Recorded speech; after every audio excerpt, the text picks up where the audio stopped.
Welcome to the Squad Games Podcast. Squad Games Podcast.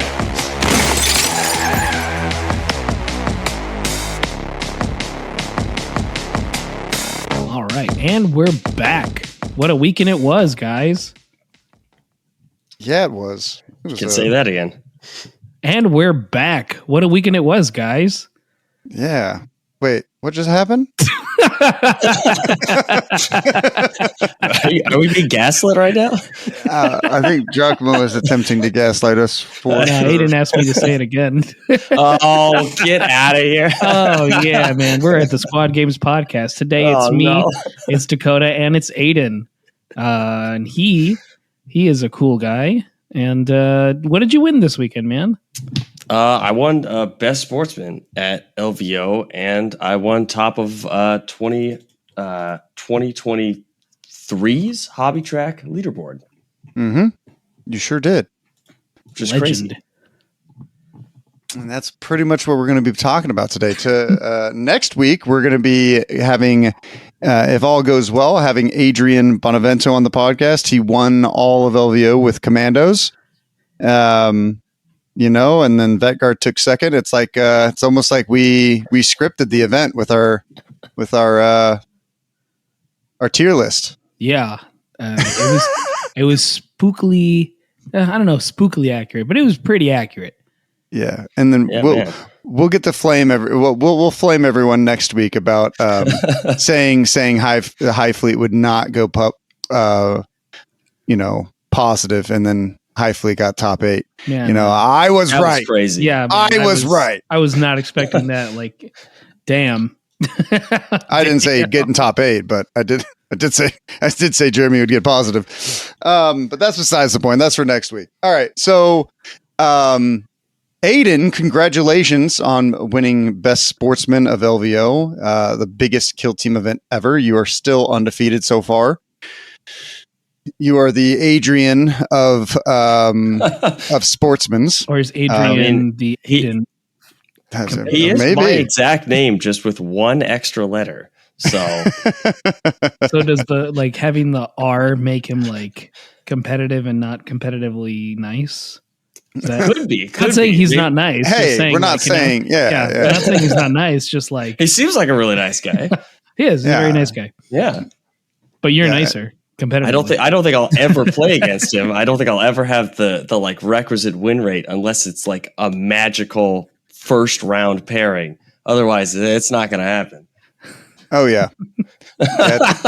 Whoa! All right. Now, what if Aidan just becomes really good now? And then he has to change his name to Adrian too. Buddy, I don't know about that. If he does, I'm just going to start doing Rocky memes because I'm sure all Adrians have heard that before. Adrian! It has to. I mean, it has to. And if they haven't, you heard it here first. So, a little bit about the end of our night. So with Adrian winning first place, he did top ITC because our event was big enough for him to do that. And he ended up winning ITC and took it away from Ace. I think Ace was trying to go for 3 years in a row and he couldn't pull off the three-peat. Adrian took it away from him. And that's pretty exciting for America. And instead of joining the ceremony, we were in the other hall, me, Sai, and Giacomo, loading up, taking down all the terrain and putting it into the trailer.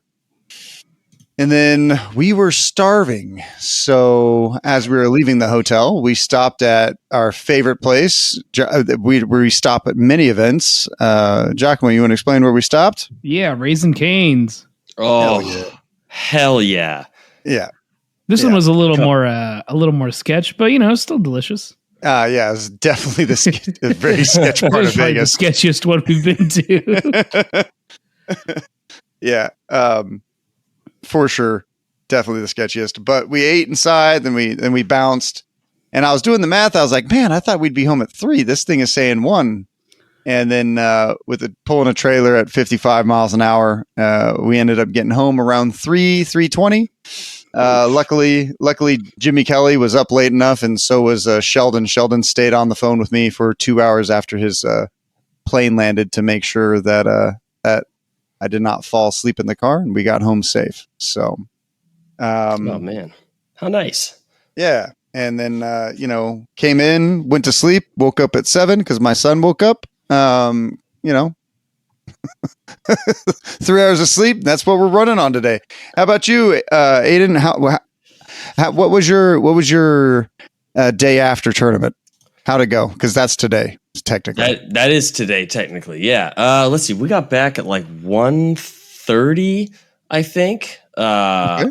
My buddy Andrew. I went out to LVO with 3 of my like closest like Warhammer buddies. So we all drove out together, and then we all drove back to San Diego together where we live. So my buddy Andrew drove half the way and I drove the other half. We got back at like 1:30. And then today I'm actually packing because I am then immediately leaving on my honeymoon. So that was my day today. I had to wake up early and then pack. Amazing. Congratulations. Thanks. Yeah. Where are you two heading to? Oh, we're heading to Belize. Oh, nice. Yeah. It's super fun. Now, is she proud of you that you're such a good sportsman? Yeah, she actually said if I didn't win it, she was going to divorce me. So wow. Well, now we know why you try so hard. And now we're good. No, she's actually very, very useful. As we discussed last time I was on the podcast, I am fully colorblind, so she's my go-to paint color teller. Yeah. So let me know if I'm getting the color wrong, or let me know what it is so I can put a little label on the bottle.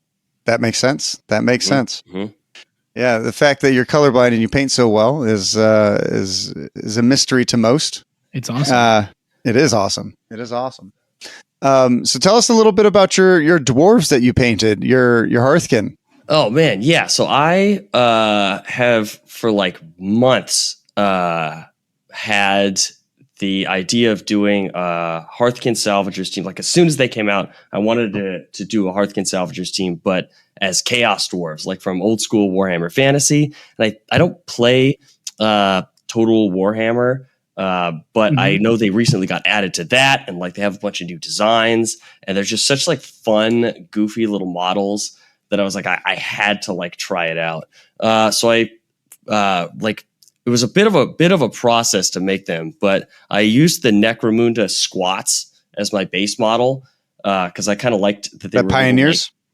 Yeah, the squat Pioneers. Yeah, I love the way they look. I love their little dome helmets and how they have the kind of like astronaut style ribbed like rubber arms that I think look really goofy. And then I took green stuff molds of Age of Sigmar. Ooh, I think they're like Blood Warriors. They're like the Khorne, like armored melee dudes. So I could get like molds of chaos armor and stuff. And then I put those into green stuff and like had to shave down the models and put that on. But the hardest part was like the original Chaos Dwarves have these like insanely tall, goofy, like cylindrical hats with spikes and horns on them. And they're like from Baldur's Gate, like the people say loon dudes. Yeah, right? exactly. Is that it? Yeah. Yeah, 100%. Yeah, that's exactly what they look like. And they're super corny. I only own one original like Chaos Dwarf. So I was like, oh, I could just cast that hat. Like I could just take a mold of that. And I cast it, and the hat was so big. It was like the size of the actual Chaos Dwarf. And I was like, I can't. This looks insane. I can't do that. So I had to make the hats from scratch from like little plasticard tubes and then like molding parts and sculpting some stuff. But I think they came out pretty good. I'm proud of them. They were a blast to paint. I made a little like minecart display board. I did have to steal and disintegrate one of my wife's pictures, but she, it's gone now, so there's nothing she can do about it. It is the frame of the display board. So, and she doesn't listen to this podcast, so you are safe. We're good. She might listen. Could probably hear me recording it right now. So that makes sense. So yeah, it was fun. I love the Hearthkin Salvagers. They're a really fun team to play. I'm not very good at playing them, but they were a blast to play. That's for sure. That's good. What When you were casting your hats, were you using silicone? Were you using blue stuff? What was your process? Yeah, I just use blue stuff. It's for anyone who doesn't know, it's basically like a little rubbery type texture that's heat sensitive. It's a thermoplastic. Yeah, that's it. It's a thermoplastic. Yeah, you drop it in boiling water, and then you put it onto a part, and after like 5 minutes or so, it'll harden. You can peel it off, and you have a little mold. It's a little kind of sensitive, I guess, in that you can't really mold like a 3D object, but you can mold something flat on one side really well. Really well. It's really good at getting armor plates if you ever need to get some of those. So I just molded I had a bunch of like spare Chaos Marine bits from one of my previous kill teams I made. So nice. I molded a bunch of those too. A bunch of their like shoulder pads and stuff, because you can get a bunch of little details that if you mold them in green stuff, you could just cut off all the parts you don't want super easily. It works like a charm. Amazing. Yeah, they were cool looking. Mm-hmm. Thanks. Yeah. So with winning Hobby Track, right? You want to tell everyone what you won? Oh yeah, an absolute bunch of stuff. Yeah, a bunch of stuff. I actually wrote it all down. Give me 1 sec. So I may not know I've already unboxed them, so I don't think I have all the names of the products. But I won this sick desk light, which will replace the like horrifically small IKEA desk light that I normally use to paint. I got a bunch of Dirty Down Rust products, which I've never used before. But I've heard super great things about them. Am I really? Okay. Yeah. I'm hyped. I've heard really, really good things about them. I've just never picked them up.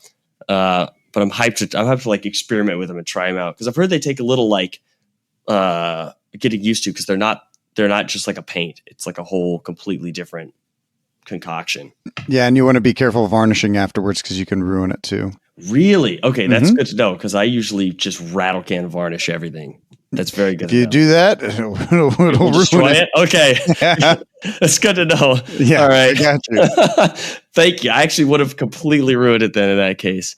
I got a 6 set of objective markers, which I just fully do not own and have to kind of measure manually. So that was super handy. And I got a bunch of brushes too. Normally I use just like the absolute worst brushes imaginable and just burn through them. But these are very nice brushes. So I've won a couple of them in previous painting contests or at tournaments. Humble brag. I had to learn to like take very good care of my brushes and not just like burn through them as though they're like Michael's brushes. Yeah. Did you get a wet palette too? I did, yes. That I'm actually super hyped for. I had like a small army painter one, but this one is huge. It's got like it's got like a spot for all the brushes on the top, and then there's a little like mixing area for like contrast paints that you can like wash out and stuff. That's super cool, because if you put the contrast paints, or like I use army painter speed paints a lot, onto like a wet palette, it will like permanently stain the sponge. Because the ink, whatever like mixing medium they have, just like leaks through. So that's super, super helpful actually. Like I saw that, I was like, okay, we're cooking now. This is good. This is a fantastic little addition. Yeah. So that I won that same wet palette for winning sportsmanship at KTO. And it's my favorite wet palette. So it's the exemplar wet palette from Game Envy. And actually the light is their brand new Lucent light, which can change. I believe it can change in tones to match your scenery and around. It also has a CRI of 95 and different brightness levels that it can get in different angles and stuff. But Game Envy was and Goblin's Hut were kind enough to be our sponsors for this year's hobby track. So they definitely crushed it. They sent us tons and tons of stuff. 100%. I also want to shout out Titans Hobbies from Baltimore. Their box just arrived, and it's a heavy box full of like 5 or 6 different kill teams. It comes with like a kill team terrain set. It comes with like 4 different monument brush sets, a bunch of MDF terrain. What else did it come in there? It came up with a whole bunch of stuff. So we're excited to give those out at our future tournaments since it didn't make it in time for LVO. And we're going to be putting them on stream as a sponsor until we give everything out. So thank you to Titans Hobbies. I know I'm saying part of the name wrong. I'll probably go correct myself eventually. But they are, let me go do that right now. Give me 1 second. Yeah. So it's Titan Games and Titan Hobbies and Games. They're pretty fucking cool. Especially for sending us so much stuff. They're definitely, between them and Games Workshop, gave us probably the most, and then Game Envy second most. And then Loaded Dice would probably be fourth. So we got a bunch of support this year from all different stores all over the United States. This year, I didn't just stay to our local stores. I called stores that I've worked with other companies all over other tournaments all over the United States, and they shipped a bunch of stuff, man. Like, everyone came through. It was really, really cool to see how open everyone was this year to helping supply and making sure that LVO had a wonderful price selection and price. Yeah, that all the players got rewarded what they deserved. Mm-hmm. You know. Mm-hmm. So, Aidan, there was a bunch of displays and kill teams there and stuff like that. And while we gave out our prizes to specific people, which we'll shout out because this is going to be a whole hobby and sportsmanship episode. Hell yeah. What was your favorite outside of yours? What was your favorite kill team there? My painted favorite painted kill team. That is so hard. I'm gonna have to be partial to people I like know personally, because I like have just seen their kill team so much and seen how much they push themselves for LVO. But both James Robinson and Alexander Popov had like fully like a foot by like a 12 by 12 by 12 cube filled of stuff and models. They were just enormous display boards that really impressed me. I don't think I could ever build something that big for a display board, let alone have the power to transport it all the way to LVO. Thoroughly impressed. It was like insane, the level of dedication and I think just, like, creativity. I think Alex brought 60 models in it or something like that. Yeah, it was every nuts. single model possibility from Inquisition. Yeah, it was crazy. Like, and all of them. My favorite part was that he had positioned them all so that you could see every single model and they weren't covering each other up. It was crazy. Like, the amount of planning. Yeah, I asked him about it. He said it like designed it fully in like 3D and then printed it out. It was nuts. Crazy. Yeah. So we also absolutely loved James Robinson's. He won best display, right? Like, he had this giant cathedral castle Necromunda looking thing for his cults. And I will say that he probably would have won best painted kill team overall if we could see his models a little easier. It was absolutely fucking stunning. It was crazy. Probably the coolest display I have ever seen for a kill team. How about you, G? Yeah, I would second that, actually. It was really, really fun to just look and find the little details inside the cathedral itself, like the writing in the books, the little lights he added, which weren't, added enough, but not too much. Because usually I think if you add too much lights, it takes away from a lot of it. But that was just enough to be enjoyable. I like the broken buildings parts, it really shows out. It was a cool display. Yeah. So who ended up taking home the actual best kill team, the painted kill team? And we'll tell you why. I think that this person almost won unanimously. Jeez, man. From all the judges was Justin. And Justin crushed. Absolutely. I mean, he had these like purple and white Space Marines, and the way it was displayed and the way you could see his models and see the display board, you can tell that he's been to a couple painting competitions. Like the models were foremost. They were the centerpiece of it, and they were beautiful. Absolutely amazing. What did you think about that, Aidan? I thought they were fantastic. My favorite part of it was how like clean and straightforward it was. It was like just exactly what it needed to be.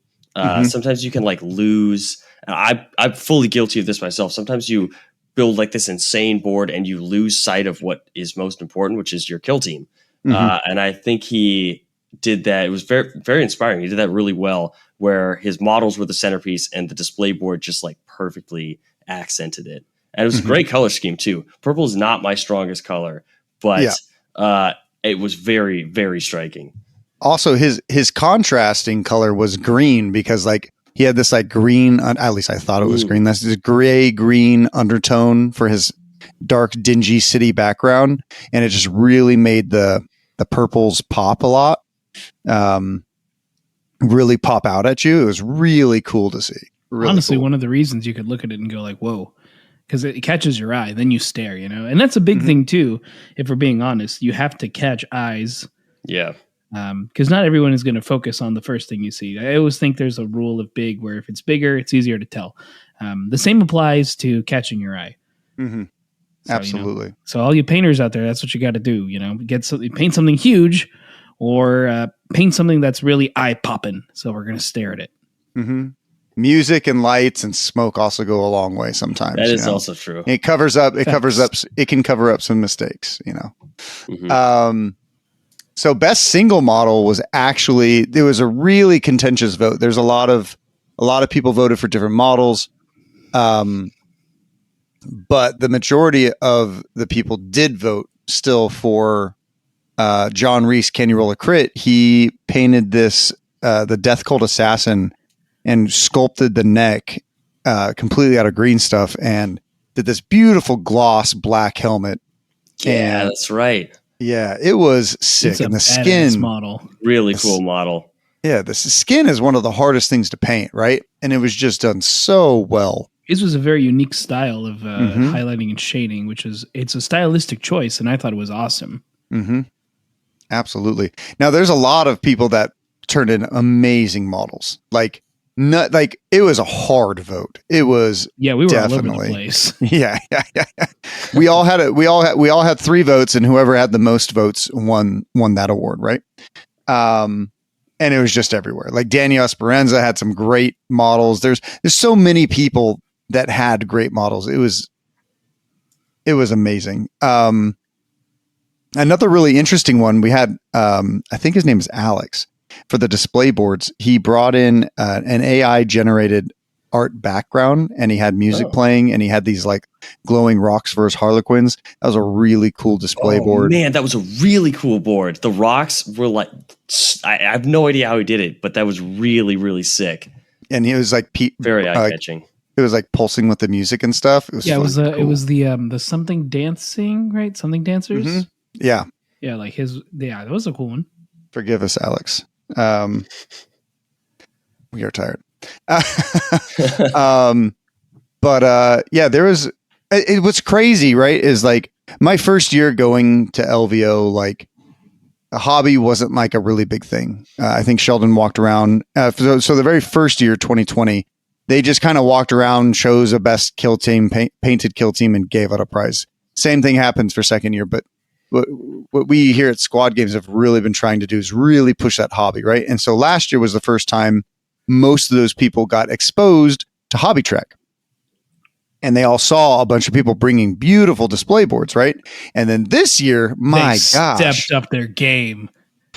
Man, it's a huge leap. Yeah. So we should probably find those old photos and try to see if we can like get a comparison. Yeah, well, last year I was like, all right, well, we have to obviously come with more hobby awards, right? So like, because James Robinson last year also had the best display board, but we didn't have a prize for that. So this year I made it, and then he won it again, back to back. You know, he's undefeated in that. Yeah. He last year he had this this oil, like it was like a. It was for his Gellerpox infected. It was this really like nasty, like shipping bay-esque type. There's like these pillars in it. It was great. So ended up going to best kit bash was really close between yourself and Orion. It was actually pretty much tied. But I think Orion just eked it out in the end. He had some, he did these Felgor conversions out of dryads, out of Chaos demons, chaos corn demon, old beastmen, and I think he 3D printed the skulls. And what's funny is that he used fluorescent paints on some of the bits, but he didn't know that they were fluorescent. So he bought one of our blue laser lines, and he was just like one day playing, and he was like, "What the fuck? Why did I see this orange like pop up on my models?" And so then he went out and bought he bought like a black light, and it's like the eyeballs and the runes were all glowing and stuff. Oh, it was sick. Cool. Yeah, so in an After Dark, they look fucking even cooler, and it was cool because like he came with like the most grim dark display there, right? Like it was like dark and scary, and they were just like nightmares. To give you an idea, they were Wendigos. So if you know what a Wendigo is, or you Google it, that's what they were. They were awesome in a terrifying way. Yeah, and they were Felgor. They were the Felgor Ravagers. So absolutely fantastic. A well-deserved win. Yeah. You relinquish the win. Yeah. So, and best kit batch was actually Andrew Wang. So Andrew Wang last year won best painted kill team with his Red Corsairs. And I don't even. There's a lot of really good painted teams there as well, right? Like I think George had a really good team, George Amoir. But like there's and Daniel Esperanza was also freaking up there close. That dude paints chaos like nothing. But like, man, it's inspiring. I'll tell you that. Yeah, absolutely. That's the best way to put it. Yeah. My favorite part of LVO was seeing all these like gorgeous kill teams, and then facing off against some of them too was crazy to see people put down these works of art on the table, and then just to get absolutely destroyed by them was fantastic. Hey, but they got to witness the dwarves in action, you know? I guess that's true. I mean, you can still do the one thing where you put the barricade, make it rampart, and then you use the was the rotary gunner who's like, I can see through cannon. this. 100%. Yes. On multiple occasions I did that. Yeah. Mm-hmm. It's their best trick right now. It is a very good trick. It's a very good trick though. Yeah, it's a fun trick. Yeah. So, I just got a message from somebody saying we left some Into the Dark at the event. That's wonderful. Logan from Nevada looking out for us, you know? Hell yeah. I'm sure we'll pick that up at some point. Yeah. So, Aidan, something that's really inspiring and something that's really difficult for people to do is paint multiple kill teams to such a high level. What team did you bring to All Valley Team Tournament? I brought my Red Corsairs Legionaries. Okay. So here's the crazy thing, right? So your hobby track results, right? You scored really high marks on a lot of different events, right? I think you almost maxed at 4 of your 5 events, right? That's and insane. Yeah, I had no which idea. was actually crazy, right? But what's crazy is that you brought 3 different teams to those 4 events, and you almost maxed each individual one, right? Like that's correct. Yeah. Yeah. So your dwarves scored the highest, and then I think your red corsairs scored a little bit higher than your what are they called? Should be Hand of the Archon, I think. Yeah, Hand of the Archon. The last one. But they all almost maxed, and that was actually pretty intense that you were able to paint and make 3 different display boards to such a high level. So most people bring just one team, right? Or when they bring other teams, they're just not up to that standard. So like you really knocked it out of the park this year, man. And Thank you. Well deserved. Well deserved. Appreciate that. Where do you find the time to paint? This is so I work from home. Okay. So I am. So you able don't to, work. Okay. Well, if my bosses are listening, then yes, I work 100% of the time. Oh yeah, of course. I've seen you there. I'm on. Yeah, my painting desk is not a 90-degree turn of my chair from my work desk. It's definitely not, for sure. Not at all. So Aidan, what the fuck was my question, my guy?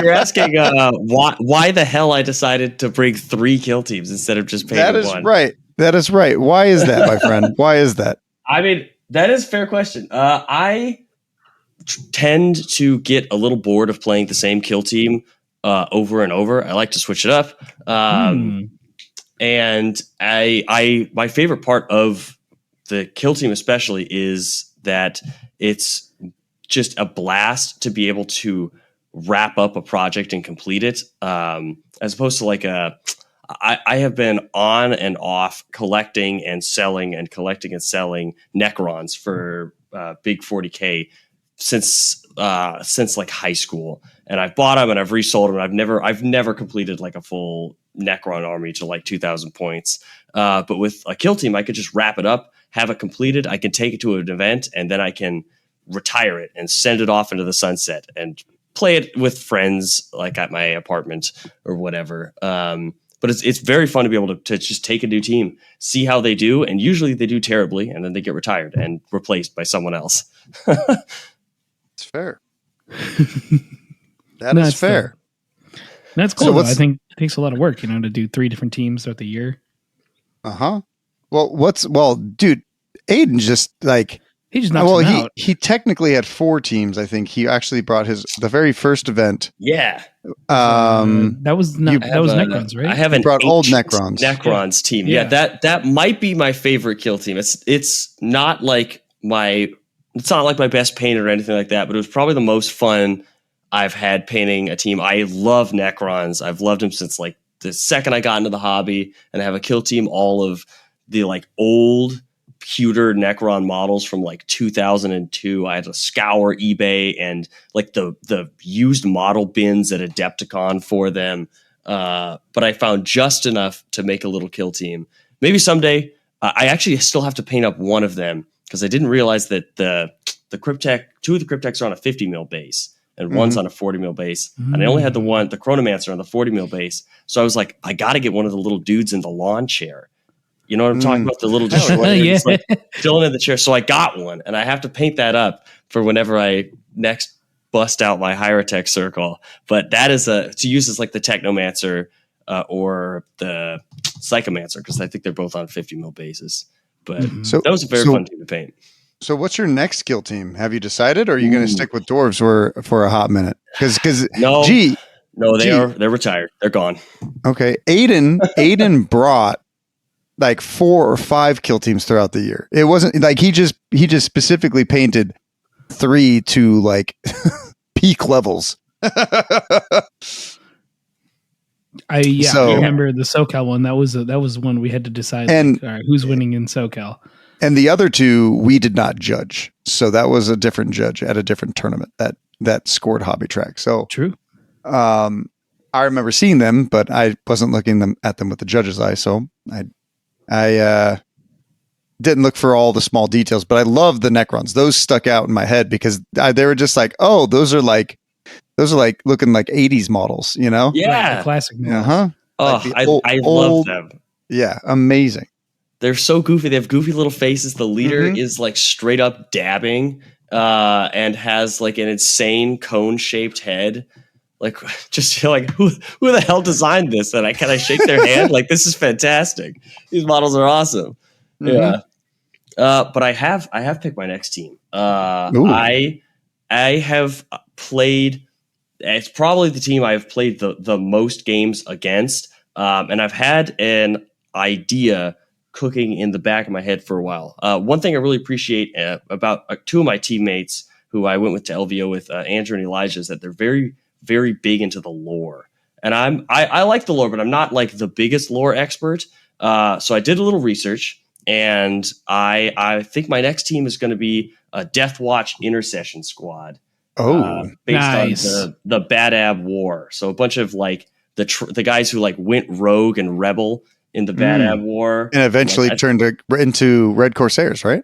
Some of them did, and I love the Red Corsairs. That's probably my favorite Marine faction. Yeah, there's like a bunch of it. It was like the Lamenters, I think the Mantis Warriors, like the Executioners and the Charnel Guard, and then the Astral Claws turned into the Red Corsairs. So I want to paint up like those teams as a Death Watch Intercession Squad kill team, because I've never played as Intercession Squad. I don't think I've ever painted like a loyalist Space Marine, but they look like a blast to play as. And I know G, you love Intercession Squad, and you have like a very fun team. Gorgeous. You have Imperial Fist, right? Yes. It's a beautiful kill team, very inspiring, and a fantastic display board. So I think we're going to go Intercession Squad. Hell yeah.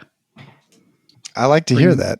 I was actually secretly hoping and praying that you were going to pick Intercession. I'd love to see your take on Marines, because you have a very interesting art style. It's like it's not cartoon. It's like a comic book style with really hard black lines. I can't imitate it because I don't know how you do it. It's a really cool painting style for sure. This is really interesting. I had a conversation again with some of the guys I went to LVO with, and they told me I had a painting style, and I was like, what the fuck are you talking about? Like, I just paint the models.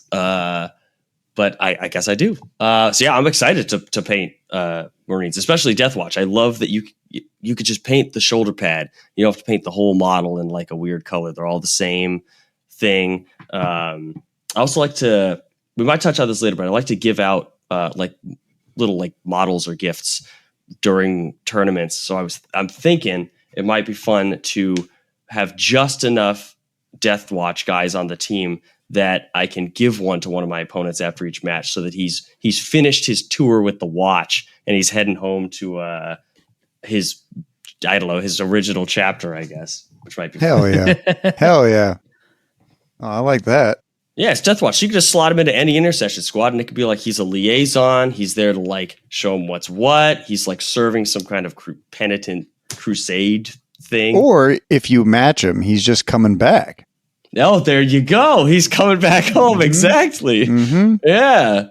All of a sudden, people are starting to be like, "Man, I have to build this this Ultramarine faction now because I got an Ultramarine." Yeah. I want to point out that Aidan, I think, has started a trend of giving stuff away to people. Mm-hmm. I'm noticing it more in people's playing. Like I got tea yesterday. Mm-hmm. That was what he was giving his opponents. Andrew. Yeah. See, I got tea all 3 days. That's hilarious. Take that. I would never dare take any full credit for that. All 3 of the guys I went with, we all love to hand stuff out at events. Everyone loves a gift. We're all in this hobby because we like to collect stuff. And isn't Connor part of your Connor's a part of your team too, right? Yeah, the 3 guys I went with, we have switched our team name fully every event, but next year we're currently in the arguing process of figuring out a legit team name to stick with. But I went with Elijah Sanchez, Connor Simons, and Andrew Sanchez, unrelated to Elijah Sanchez. Not related at all. They just both happen to share the same last name Sanchez. But they're buddies I've known for like over a decade each at this point. We all started playing 40K together when Elijah got us into 40K back when we were in high school. But yeah, we all love to hand out little gifts and tchotchkes. Some of us like paint stuff up. Some of us hand out little like coins or doubloons. Andrew is obsessed with like a capital O with T. So I assume most people at LVO got a tea bag from him. Yes. That's kind of a funny gift. Yeah, that sounds about right. Yeah, I painted up his. He's not a big. He loves to collect models, but he's not a big painter. So I painted up his kill team for him for LVO, That's nice. and he played Hunter Clade, and one of the STLs I printed for him had a little banner on it, and he was like, "You need to put a cup of tea on that." So I had to like figure out how to paint a cup of tea. But I think it came out mostly recognizable as a cup of tea, although some people said coffee. I did. He was like, did he point it out? No, the very first time I passed his table, he was like, "This was painted by the legendary Aidan McGee." Oh my God. I was like, "Can I see it?" And I like picked it up. It was in mid game. I picked his model up. I'm allowed to do that because I'm the TO, and I was looking at it, and then they're like, I was like, "Wow, this is so good." And they're like, "Can we get back to the game?" I was like, "Oh yeah, sorry," and I put it back down. and then later after the match, I came back up. And he was like, "You want to see it now?" I was like, "Hell yeah, I want to see that. It's fucking sick, my guy." Thank you. Yeah, some people said it was a cup of coffee, and he got justifiably upset. Be like, "No, my guys, it's some tea. It's tea. It's tea." Yeah. He sips the tea. He spreads the tea. For sure, 100%. Yeah. No. What's interesting is that your entire group really is excellent at sportsmanship. In fact, like I'd say that some of the more competitive teams we see out there is like Cats, Kel Team, Plasma Spam, the Brooklyn Rats, the Broken Strategist Team, right? So like these are like the well-known competitive teams, but you guys are probably going to be well known as the sportsmanship team. I think that like as long as you guys, can stick to a team name. This next season, we're locking it in. We had a very long argument in the car about what it would be, and we're close to finally deliberating. Okay. Raucous. If you've met us at a tournament, you would know it's a raucous argument for sure. Well, I have a favorite team name that I heard once. Okay. And if I could ever make a team, and I was going to make a team to have people compete under, it would be the Pacific Primarchs. That's good. I think that when the Warp Surfers were trying to figure out their team names, that was one of them. And I just thought it was the coolest actual team name out there. And that's a tight name. Yeah, I like that one. All right, but that's besides the point. No, so like I've gotten a couple messages from your homies, right? I'm not sure who Scrimmy Bingus is or which one of them. I'm trying to think. That's probably Elijah. Okay. Probably. Okay. I think it's Elijah.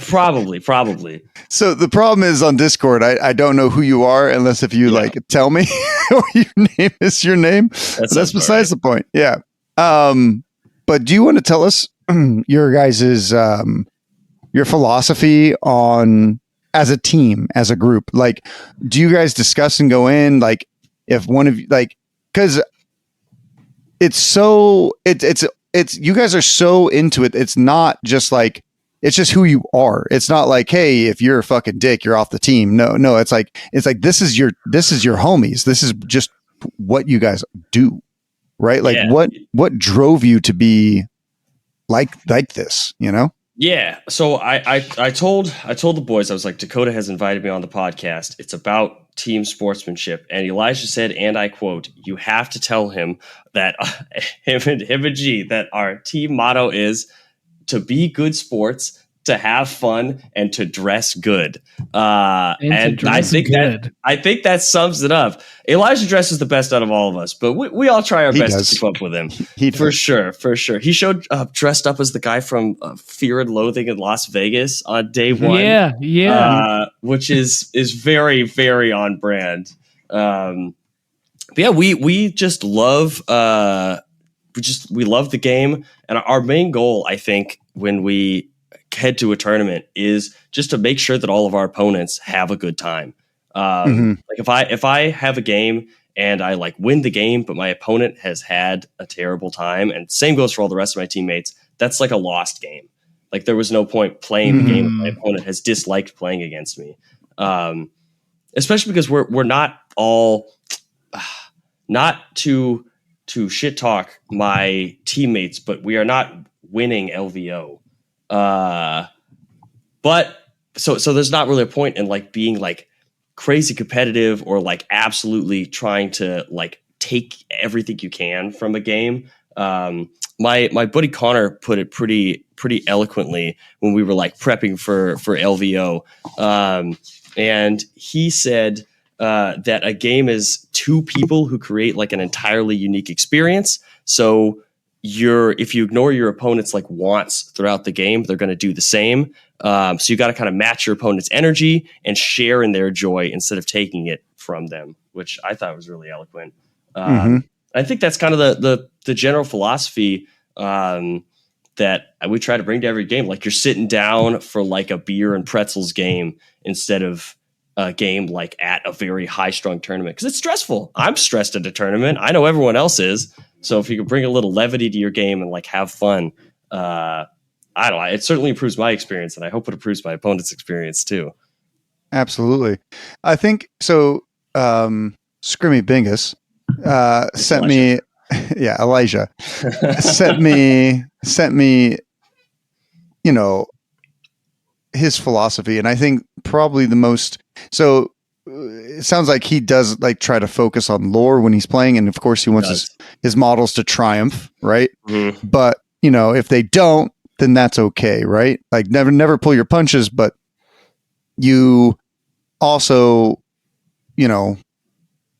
if you lose, like there's probably like a lore reason, right? But that's not the most important thing. I think something that is lost on a lot of players, right, is I'll just quote this from Elijah. I never get upset at dice rolls. I just think of a lore reason as to why that happened. Quote, not enough favor from the dark gods. This is a dice game. Anything can happen. So just laugh it off if it's your terrible roll or if it's your opponent's really awesome roll. Just think of how cool it was for that insane moment to happen. Act as if it was your really great roll, because in a way the game is both yours. You both share the moments regardless of who rolled the dice. And I think that is something super, super important. Mm-hmm. They're at a tournament. It's really, really easy to blame dice. And it's really, really hard to blame yourself, right? That you lost the game, that you messed up tactically, or that your opponent outplayed you. It's really easy to say, wow, I just rolled terribly. That might be the case, but what we all have to remember as players is that this is a dice game. You will roll poorly, no matter what team you bring. If you bring certain factions that depend on rolling, like you can mitigate it with certain teams, but like Caster Kings, you definitely can, right? Fair. This is fair. And if something's like, if you're worried about rolling poorly, just bring some Caster Kings. Like they may not be the best team out there, but they are definitely going to have the most level playing field. But I think it goes way unspoken. It's such an insightful thing to say and to bring up, because like blaming your dice can lead feel-bad moments for your opponent. You're like, yeah, you had some really bad dice rolls, but I beat you, and it's like, nah, it's just my dice beat me. You didn't beat me. My dice beat me. Wow. I rolled ones. Ugh. Can you believe how many ones I rolled? And while it may make you feel better, it won't make your opponent feel any better, right? Like your opponent can either agree with you at that point or just disagree with you, right? So I think that I think that more people need to take more accountability for how the dice are rolled at at games. And I think that, taking it with levity is the best way to do it. If you roll 4 1s, you have to laugh. You have to. Yep. Absolutely have to. Yeah. Pride, man. It's If your plasma gun, I had this is my buddy Andrew's first tournament ever. We trained. I trained him up for LVO, and we had a ton of practice games. What was his record? He, I think, actually did better than me. Put Andrew on blast. Really? Yeah, let's put him up. I think he actually smoked me. Let's see if I can search. I have BCP open. Let's see if I can find him. Pull it up too. Maybe right not. now. Should be. Oh, never mind. I guess I can't. Did he do better than me? Oh no, he is just slightly below me, I think. But he got, I think, the same amount of wins as I did. He just got one less tie. But he had a blast, and we had a practice game when we were preparing for this tournament where his. These colors are in red and green, and it's so hard to tell who the fuck won. Like, I have no idea. On BCP, it's like 16, 18. I can see the blue, and then the red and green are so hard. Yeah. Like just saying, one game company that thought about that, and this is thanks to Troy. Shout out to Troy. Was X-Wing. They used to do red and green, and then he said they changed it to blue to help. Oh, that's so nice. I literally can't tell with this 13. I can't tell if he won this game at 13 or if he lost the game at 13. Okay, so then it's remember. Yes. 1. So it looks like he won 2, maybe 3 games, and tied 1. I think he won 2 and tied 1, and then I won 2 and tied 2. Okay. But we one thing that we like to do in just our group, and a way to because it could be hard. Obviously, it can be hard for a lot of people going to a tournament and losing a lot. People. Wow. Yeah, no, he did the best out of all us. But yeah, heading to one of these tournaments, it could be hard to lose a lot. Mm-hmm. But we as a team know we pull up. But we know, especially coming to the Las Vegas Open with 160 players, we know we're going to get smoked a lot of these games. Of course. So we make it a competition between each other to see which one of us could score the most victory points, and whoever got the lowest at the end of the day had to buy drinks. Nice. We did that. Yeah, we did that at AVTT as well because we went as pirates. We were all Red Corsairs themed, and they're like space pirates, chaos space pirates. So at that tournament, we had a pirates pact where whoever scored the lowest got demoted to cabin boy. And had to do menial tasks. And whoever scored the highest got promoted to captain and was our team captain for the next round. So we would be jostling back and forth for position. And I think it adds to your opponent's enjoyment of the game too, because we had players who would come back to us and be like, who is the captain? Who lost the game? Which one of you was captain? I would ask. Yeah. I lost I got, I think, obliterated game 3. Of day 1 and was the cabin boy overnight. And the shame that was leveled on me by, I think multiple members of several of the teams we had faced earlier was significant. And I hope it added to their enjoyment because they certainly like to see one of us become the cabin boy. Mm-hmm.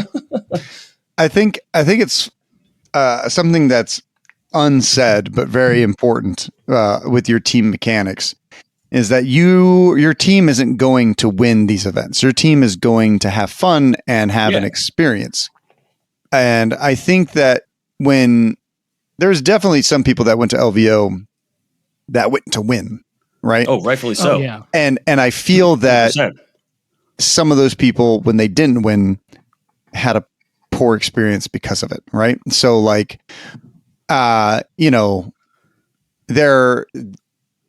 think that it's important to realize that only one person can win any specific tournament, right? So I think that's something to keep in the back of everyone's mind, Definitely. Yeah. So what is there anything else that your team specifically focuses on outside? Because you guys sound like you guys are a fucking hoot to hang out with. I was so invested in who the captain was every round. I didn't know you guys were fucking doing this shit overnight too. Like you're the cabin boy overnight. My goodness, I love this. It was rough. It was rough, man. We stayed in Elijah's house, man. I was full cabin boy. It was rough. But one thing we try to do is we also try to hand out gifts to our opponents. I think I touched on this earlier, but everyone loves a gift. I got so many gifts at LVO. Like I think the majority of my opponents gave me something, whether it was like a dice or like a measuring token or even like a sticker. So that's something that we all try to at least try to do is hand out a little gift. And I think it, knowing that, I think my buddy Connor said this, but knowing that your opponent knowing that you were thinking about them before the game even started is like a very touching feeling. And that's the type of thing that I'd like to feel when I'm playing a game against someone. So I'd want to wish that on my opponent as well. Absolutely. I think that's very important. And most tournaments I go to, I try to bring usually gauges or something like that. Yeah. The first time I met you was at a tournament met you and G was at a tournament in San Diego at, I think, Addie's Games. And I wasn't even your opponent. And you were like, here's a gauge, man. Enjoy. It was great. It was lovely. Yeah, absolutely. I think that you guys are the pinnacle of sportsmanship right now in this hobby. And I look forward to other people in this hobby rising to meet you, because one other thing that I have to say about this tournament specifically is while there were a few calls and stuff,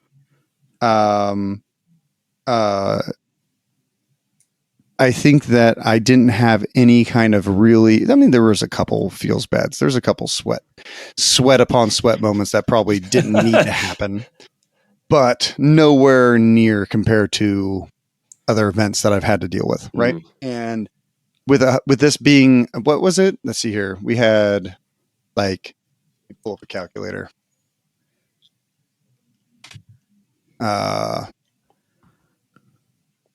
We had at least 1,100 games played in 3 days. No way. 1,100. Wow. Kill teams games played in 3 days. And Commandos took it all. Crazy. 1,100. And there's only 4 or 5 games that had the sweat, And I think that that's so good for this game and for this community. And I think that it's something that's really, really, really cool. Even at top tables, everyone was chilling, it was intense, but man, it was exciting, to see the sportsmanship. I know that I always really try to tell everyone to make sure that they are sportsmanlike when they come to these events. And I try to set the tone. Right. But I feel like everyone really, really took me for my word this time. And I couldn't be more happy with this community, if that makes any sense. And where we're at. Every single game I had, I was like, man, I'd end the game and I'd be like, man, that was like the best game I've ever played. That was like one of the most fun opponents I've ever had. And then I would go to the next game and the same thing would happen. It was just a blast to play in. Everyone was just so hyped to be there. I think the fact that it was 9 games too, and 3 a day meant that no one was too crazy tired. They'd roll up to each day relatively refreshed as well. It ended early, so they knew they had a whole night of debauchery ahead of them in Vegas, which I think was very smart planning on your part. Thank you. I think the number one compliment that we got about it was the extra long breaks in between each game. Oh, that was lovely. It was lovely. Yeah, because I think we had 30 minutes and then 45 or an hour, so in between games, which we could probably do increase it to like 45 in an hour and then just end at 4:45 instead of 5 next year. Except on the last day, we have a time schedule. Yeah. It was really nice too, because as like a team, we also try to check in with our previous opponents, and it can be sometimes hard to do that at a quicker tournament where you don't have any breaks between rounds. You don't really have time to check in with your opponents from like maybe the day before or earlier in the tournament. But with such long breaks in between, you can go and eat and like refill your water bottle and stuff, and then go in and check around with people who you beat or tied, or who absolutely, in my case, mostly destroyed me, to see how they're doing. Which is very, very nice. Yeah, absolutely. Now, we had a lot of really cool stuff there, right? We had the stream, we had the thing going up, we had hobby track, we had all the terrain laid out. What was your favorite part outside of your opponents about LVO? Was it the drinking afterwards? What was it?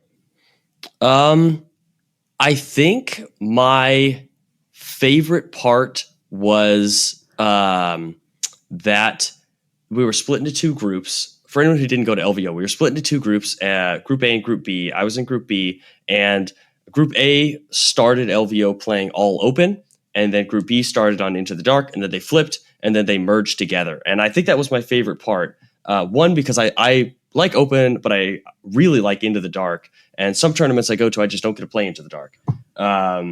Because it's random. But in this case, I was like, I'm guaranteed at least 3 Into the Dark games, which I was excited for.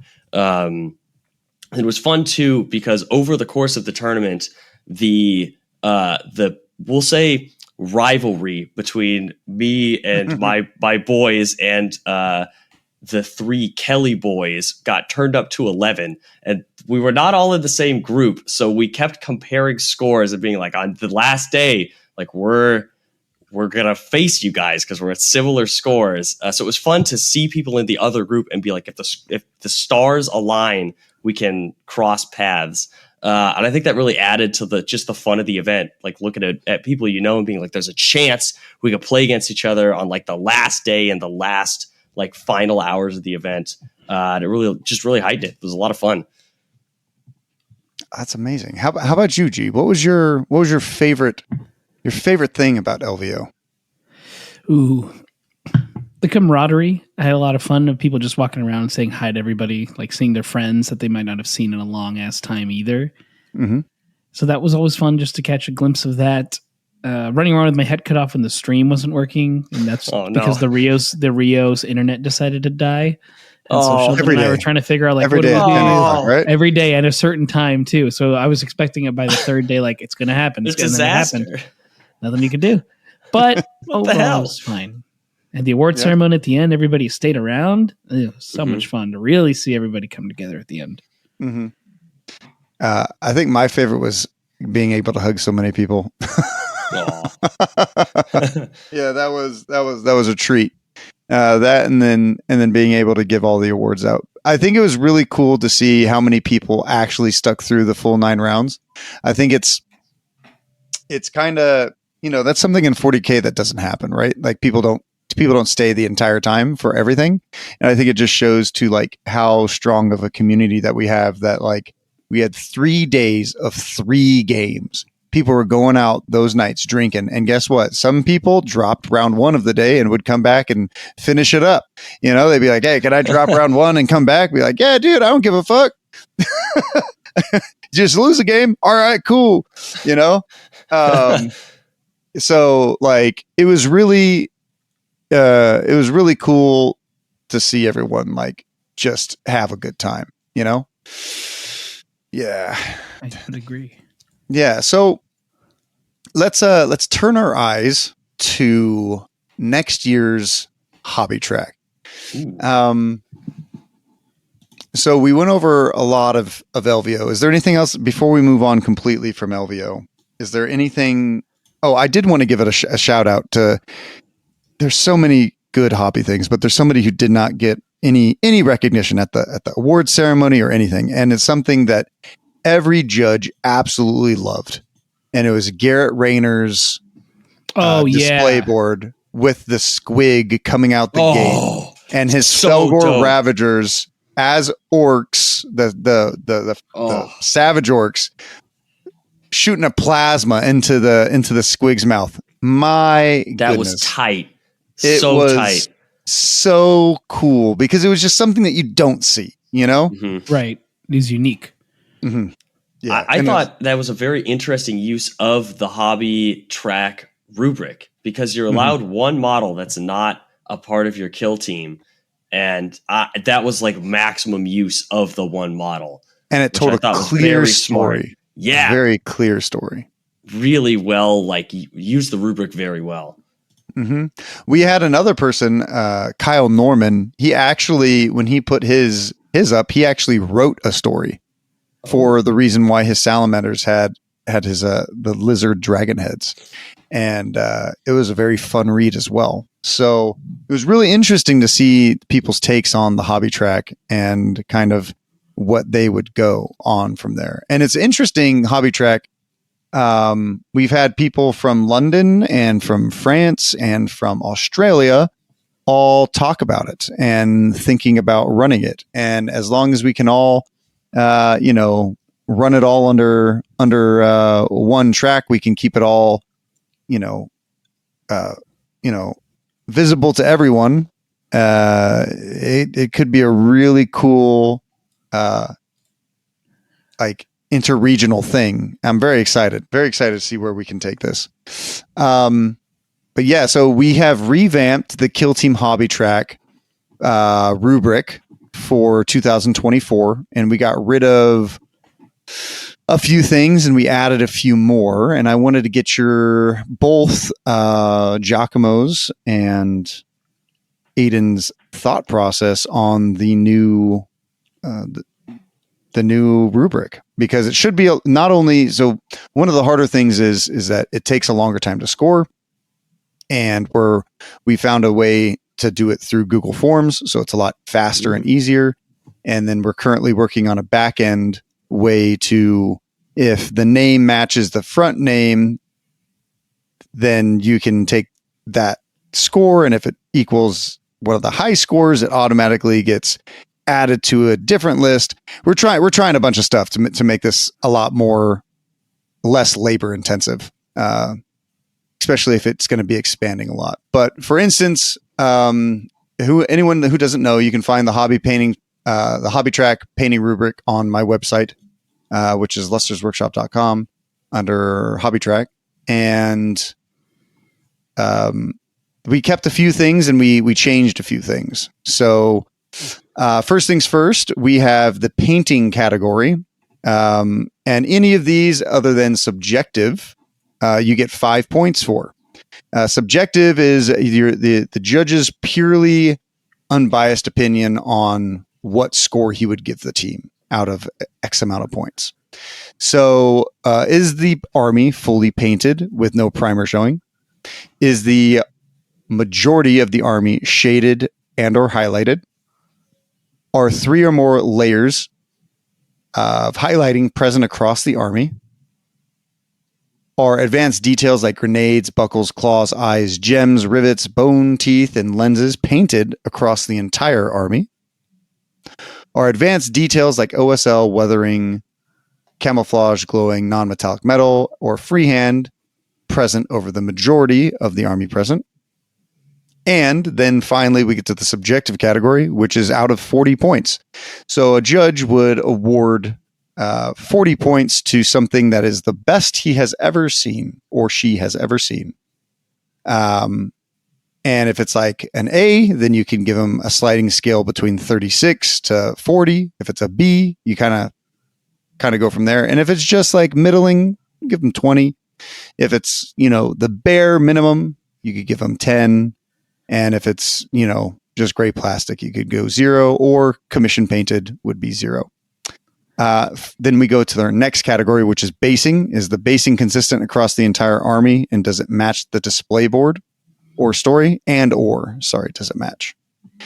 Are multiple elements and features visible and painted across the bases of the army? So that's like little cacti, little pieces of grass, rocks, skulls, scorpions, something that you're pretty famous for, Aidan.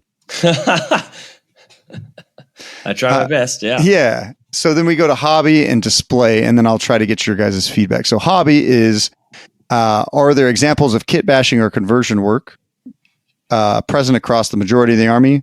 Were all the mold lines removed and gaps filled for the majority of the army?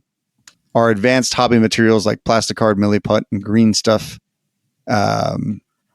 there? So is there like sculpting? Is there, other kind of stuff present? And then subjective use of hobby. And then we have display board. So does it fall within 15 by 11 or 12 by 12? Is there a clear background or present story or a clear story? Is there an exceptional display board that shows effort and artistic talent above the norm? So is it like a really badass display board? And then subjective judgment of the display board. And then that's the final count. So is there anything that you guys would add or take out or change on this thing? Oh, man. No, I kind of prefer it to be smaller, personally. Oh, yeah? What would you take out, G? No, I'm talking about in general, because I knew what the other one looked like. You said that you like that it's smaller? Yeah. Yeah.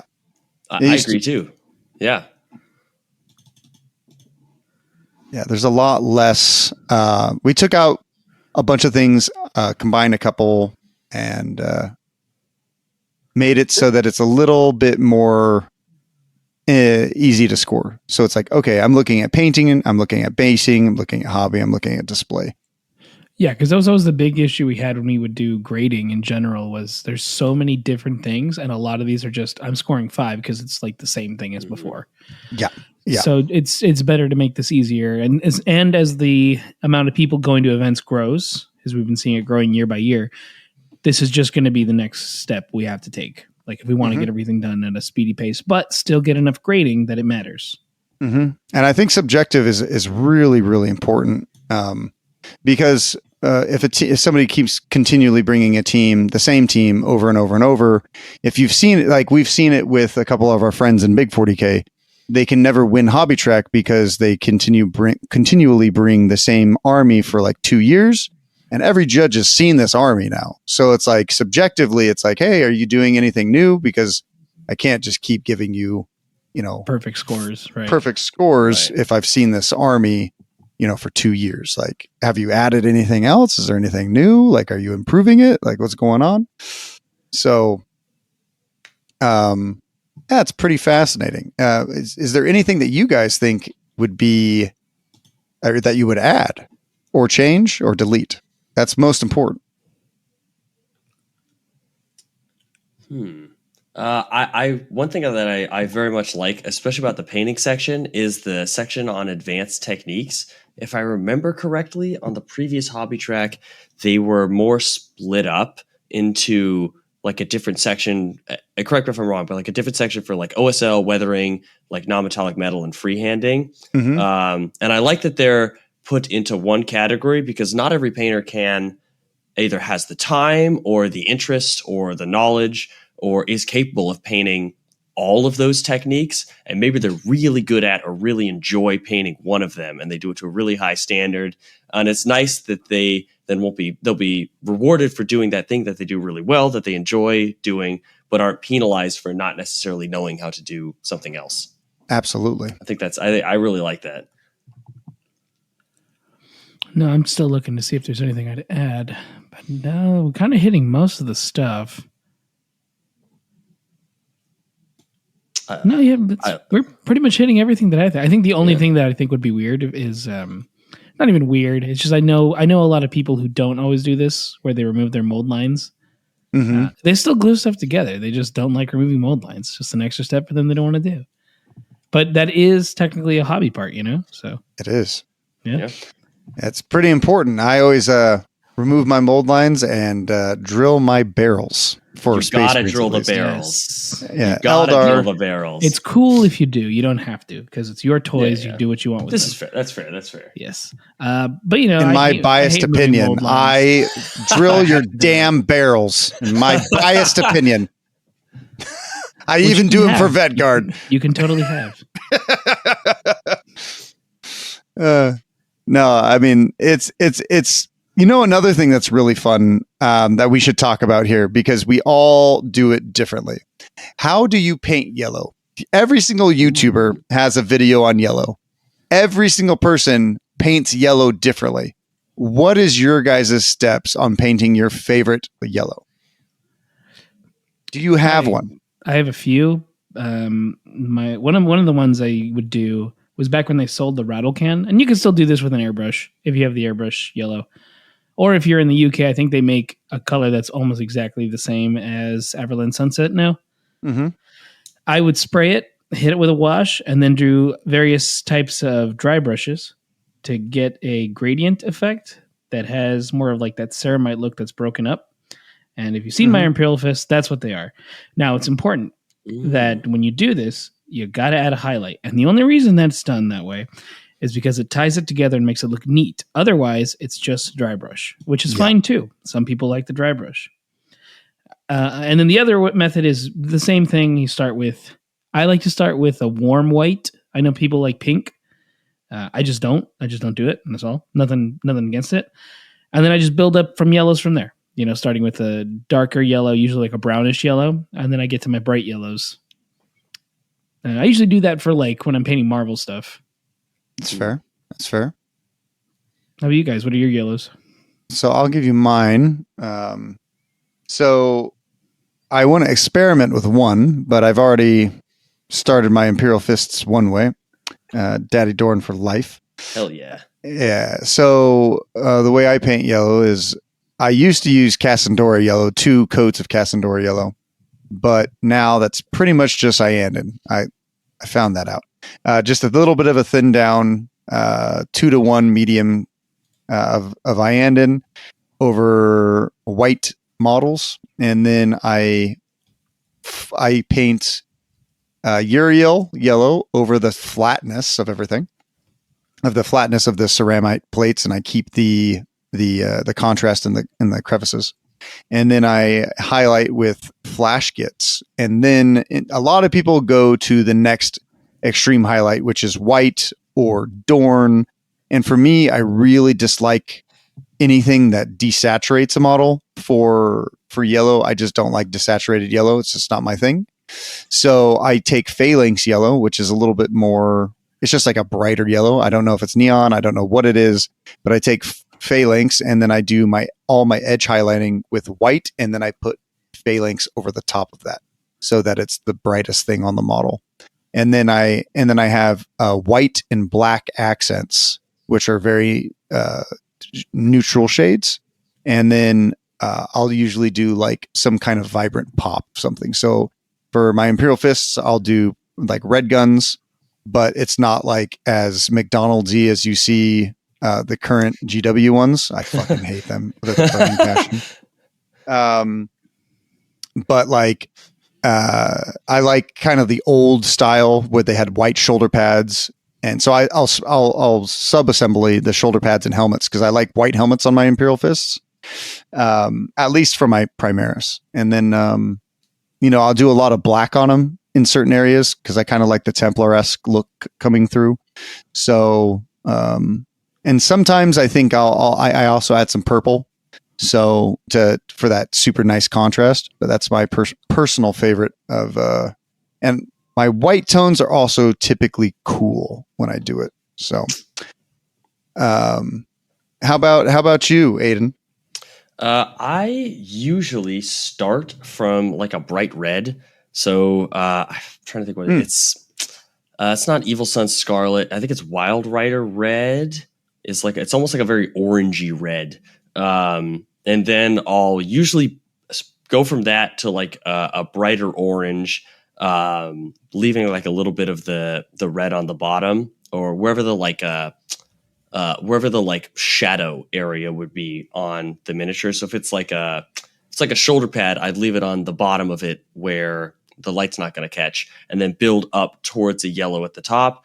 And then I've been using I think it's White Blue by Monument Hobbies to mix in with a little bit of whatever the like highlight yellow is, because it makes it a little cool tone on the top. I like that. And it's a little greenish, and kind of makes it pop. And then I usually like to add, if it's something that's supposed to be very bright and shiny, which I guess yellow things usually are, I'll add like a single specular like dot of either white blue or like pure white on the top. And when you look at it up close, you're like, oh, there's like a dot there. But from afar, it looks like there's a little like shine on the yellow since it's bright. Absolutely. I think that we all have our favorite highlight color. So it sounds like you like the white blue from I love Monument. White blue. Yeah, Me too. That's I love a great it. one. It could be fully ruining all my paint jobs, and I have no idea. But there's no way I'd know. But I like the way it looks. I like the color. Yeah, I like That's what ice. matters. I like ice yellow. I mix that into a lot of my skin tones from Vallejo. That's a great one. And warmer tones. G, do you have a favorite highlight? Ivory. Ivory from Vallejo? Yeah. Mm-hmm. That's a great one too. Mm-hmm. So, fellas, this may be controversial to everyone on the podcast. I'm going to ask favorite paint brands for specific colors. Oh, okay. And this may get heated. We'll have to see. Okay, all right. What colors are you picking? Let's do it. Let's do some of the hardest colors. So we're going to go with a yellow. We're going to go with white. We're going to go with gold and silver, and red. Okay. What color do you want to start with first? We should also do a green because me and Aidan are both Oh, colorblind. So we should probably both go with something that we're typically very bad with. Let's start with white because I know me and G definitely have different preference in whites, and I want to hear Aidan's. Aidan, start us off. I'm gonna go with white blue from Monument Hobbies. It's like, I love the paint. I like Monument. I've been really enjoying Monument Hobbies paints recently because they thin nicely enough for like my painting style, where I tend to do kind of thicker glazes, and they don't do a thin glaze very well, but they do like a little thicker glaze nice. And I like white blue because you can mix it into a lot of stuff, and it can make the like highlight color really stand out against the color below it. And I feel like it kind of makes it pop. Amazing. Yeah. How about you, G? Well, kind of what he's saying, it's one of the reasons I usually will choose Monument Hobby White, because I like the boldness of the color when I'm just painting certain parts that I want to be like specifically white. Otherwise, I'll usually choose like Army Painter White, just Army Painter White, because it's really easy to thin down. Same. It's a classic. Ew, what the fuck? A classic. Yeah, Oh, man, it's a classic color love that it. thins down. You can use It's Vallejo White too. classic. They both thin down. I mean, but if here's the thing. The new Army Painter whites are third gen like paints with new mediums and stuff. Maybe those are dope. You're talking about the old Army Painter that you have That's to like that's shake the one until I your have. arm until That's you the get one I carpal own. tunnel. Yeah, Oh, it's yeah. like, I own that like one too, Scale G. I own Pro that and one stuff. too. I mean, I own it too. I'm not gonna lie. It was everybody's first white because you get introduced to GW paints and Army Painter paints because it's what's out there on the stores in the beginning. Well, nowadays more people are spoiled to, we got Tooth and Cones, we got Monument Hobbies. Some stores will carry some of the more obscure brands, but even then, those obscure brands aren't necessarily better than some of the newer stuff. Not always. And then we have AK as well. AK became their own thing. So, So- everyone's spoiled with a wealth of colors. When we were starting, there was like 2. Yeah. So for me, it would definitely be AK's white. I'm a big fan of just the AK, the third gen white. It's very, very nice. I also, specifically through an airbrush, I'll use Golden High Flows white. I don't use. That's a nice white. Yeah, I don't use use inks because I hate that you have to varnish every time that you use an ink. Oh, really? But- I love inks. The High Flow brand from Golden is absolutely amazing through an airbrush. You need to crack open a window because you shouldn't breathe whatever they put in them, because they're acrylics, but they're flowy. They don't go on a brush very well. They're meant to go through an airbrush. So I really like that one, but paint wise, I definitely have to go with AK. I think Monument's really close. But yeah, I'll go with AK for sure. How about we do gold? Okay. I'm going to change the rules. Okay. You guys ready? Okay. Our worst version of this as well. Ooh. Okay. So now we have to think of our least favorite white. I'm pretty sure we all still might. Army painter. It can be both loved and sucked. Like I agree. don't use it for anything else other than thinning. 100%. Bro, Yes. Cracker Box white and like those really cheap whites that you get from like Hobby Lobby is better than old Army Painter white. All right. At least the other stuff, the cheap white covers really well. I mean, I would argue Vallejo does the same thing. And another problem with those whites is, and one of the reasons I like inks is because whites dry so fast. You don't have enough water in your fennel. And if you have too much water in your fennel, then it just spills all over the place. So like it's hard to balance, and I prefer an ink for that reason. So when I'm highlighting whites. My least favorite is White Scar from GW. Oh yeah, that's a good point. That one's a pretty garbage white. I take it back. Yeah, come on, guys. Garbage white. I take it back. It's been so long since I've used it because I never buy it anymore that I've Would forgotten never. about it. And Corax is also like really bad because it's so fucking chunky. Like what the fuck? Like I don't understand. Like like cottage cheese. Yeah. Also, I have a problem. I love like the Ruth one white, but it just if you don't buy the airbrush version of it, which is like almost too thin, like their actual potted version of Uthman white, it just always has chunks in it. And it's just like, I have to find an alternative. I have to, a different brand of the same Pale color. blue from Vallejo is what I use, I believe. Maybe. Yeah, I believe is what I'm using as a replacement because it was happening all the time. Yeah. Very close. So now we're going to move on to gold. What is our favorite golds and what is our least favorite gold? I love Retributor and I don't care for Balthasar Gold. Okay. So 2G dubs. Do you have one, Aidan? Yeah, my favorite would be Retributor Armor. It always gets the job done. And my least favorite is, unfortunately, I think it's P3's Glistening Gold, I think is what it's called. It's a very pale gold, and I bought it because I was like, oh, sweet. Like this should make a really nice highlight color. And it is just like the nastiest, thinnest paint, which is a shame because I like a lot of P3 paints, but it was just atrocious. I was like, I can't use this. No, hard pass. So my favorite gold is an enamel gold that I don't use too often. It's AK's. I think it's called Heavy Metal. Hold on. It's called Extreme Metal by AK. It goes through an airbrush only. It comes off with like a real nice chrome finish over a gloss black. But I typically only do like halo heads or gloss masks and stuff like that in that. But if I'm not trying to be like super fancy, I definitely will say Retributor, just like the two of you. And my least favorite would be the Air Gold from Vallejo. I think it just has a really bad mixing property and it just like unmixes way too fast.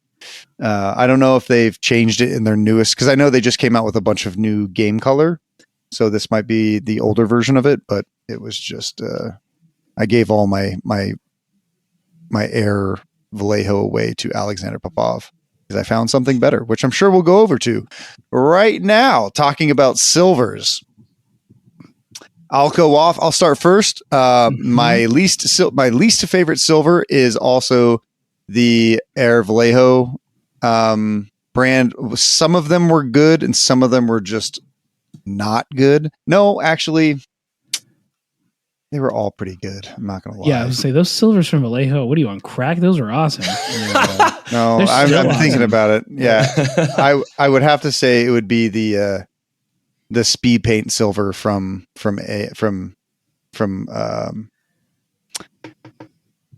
speed paints. Yeah, it's the Army Painter speed paints. Army The Painter? I silver. didn't even know they had a silver. They speed have a paint. silver? That Yeah, sounds dude, cursed. Yeah, it is That cursed. sounds really cursed. It is What? cursed. Why would you make that?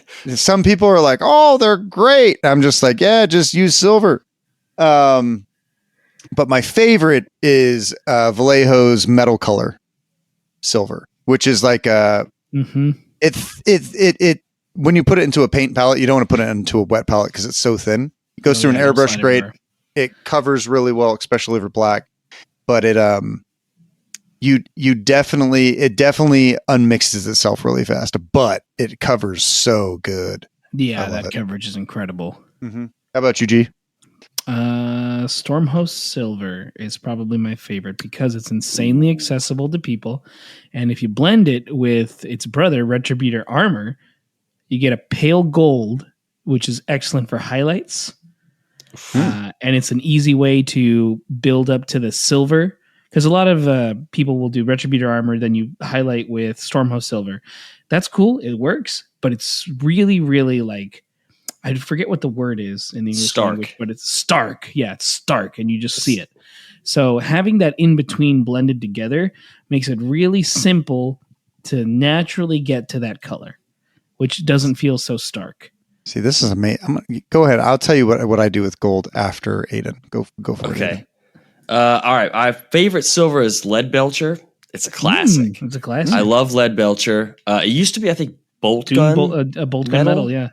Yeah, a bolt gun metal, Lead Belcher. I think it's the same thing. It's just a classic. I use it all the time. I'll use it as like the base silver on something that's going to be brighter, or I'll use it as a highlight for something like, I think it's like Iron Hands is the color, or I think Monument Hobbies has like a very dark steel.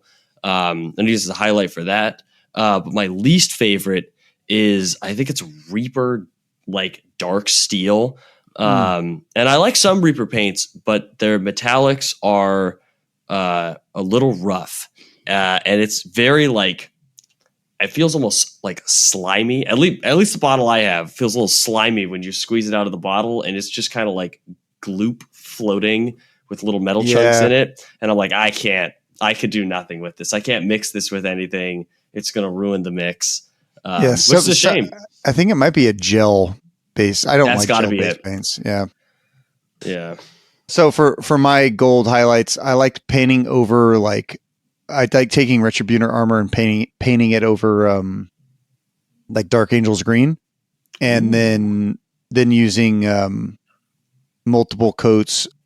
Like, so I'll do like one coat of like Reikland Flesh Shade, and then do like certain recess shading of Reikland Flesh Shade, and then just highlighting back with Retributor and not going above Retributor, just because I just like the sheen and the warmth of Retributor. Nice. I like how we're fucking colorblind people talking about like warmth and coolness and whatever. Like, we actually know what the fuck we're looking at. So, what was it? Red was next? I think red we had red and green left. So, reds. This is going to be fun for us, I'm sure. So I think I have an old favorite, and it might have been beaten out recently, but I'm not sure. I think that it might be beaten out because I can't find P3 paints anymore. So my favorite red used to be, and still is, ultimately Kador Red from P3. Oh, a classic. Thank you. Yeah, it is so good. It is just a pure red, and it's just really, I can see it really, really well. I like to pair it these days with certain Monument Hobby reds, or Monument color reds, and then let that Kador Red sit on top. But I will say that I really like Blood Angel's contrast as well. I love to do underpainting with blacks and whites and grays. Specifically like the Uthwin, like, so you go black, then you go Uthwin, then you go like a white highlight with an airbrush, then you go back in and you edge highlight with all your whites and give your like really pretty like top colors and stuff, and then you go over with your, it's like a really high level slap chop, right? And you go over with your your Blood Angels red, and then you start highlighting from there with the actual reds, so that you have that really nice palette of exactly where you want your vibrancies and your saturations to be. I love doing that with red specifically.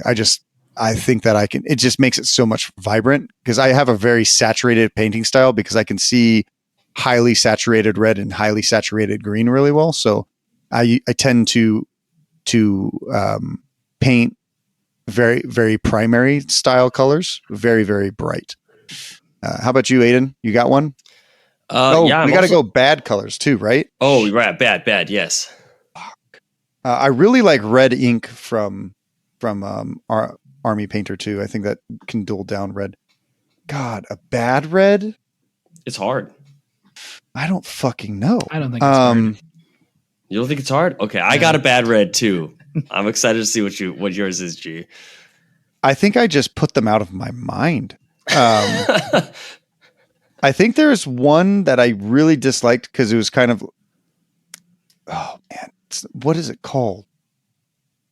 I'll think of it while you guys are talking. It's an off-brand company of red, but go for it.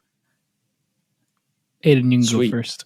Sounds good. I'm also going to go with a P3 paint. My favorite red is Scorn Red from P3. A little bit of a personal reason. I used to play War Machine, which is their like flagship game, and I played the faction Scorn, and I like how like vibrant the color is. And I didn't use it for forever. And then for SoCal Open, I painted up a team of. I painted up the Hand of the Archon team as the Scorn color scheme. Nice. Like I was like, I'm going to follow the color scheme like out of my old like second edition Army book and then jazz it up a little. And so I was like, I have to buy Scorn Red, and I bought it again, and it was it brought me back. It's a very nice color. But then I also tried to use my least favorite red as a highlight, which was Reaper's Fire Red, and it was disgusting.